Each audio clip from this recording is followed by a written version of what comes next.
Here we're demonstrating a way you can progress through levels of difficulty with med ball throws. This could be a progression you could use when returning an athlete to more ballistic or power movements after an injury, or with training younger athletes who have never done these type of movements before.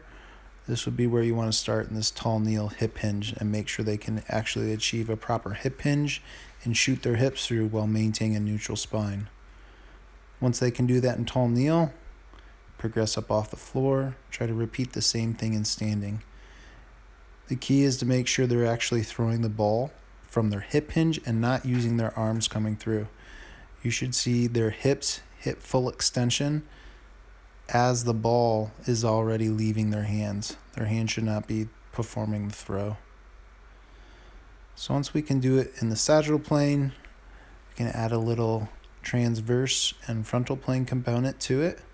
So here we're sitting back onto our right leg, pressing off the right leg, shifting onto the left with a little rotation. Again, the ball is receiving its energy purely from the hip rotation and extension. So now we can add a step to it. Same idea. I'm loading my right leg. I'm pressing off that right leg as I shoot forward onto my left, accelerating the ball. My hands are just acting as an extension of my hips. They're not generating energy. With a counter movement, you have the ability to produce much more force because of the plyometric or stretch shortening cycle that we're creating here. With that being said, this should be the last step in terms of your progression for difficulty for the lower extremities.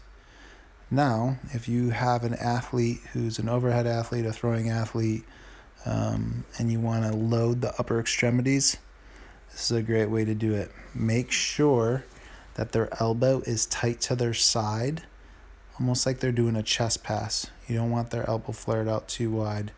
It creates a really long lever arm away from the spine and can put a lot of stress on the elbow and shoulder joints.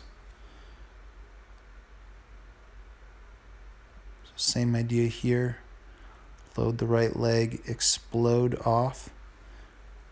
As your right leg reaches full extension, then the ball should be starting to accelerate from a push from the arm. Order of operations, hip should be turning before your core, before your shoulders, before the ball leaves your hand.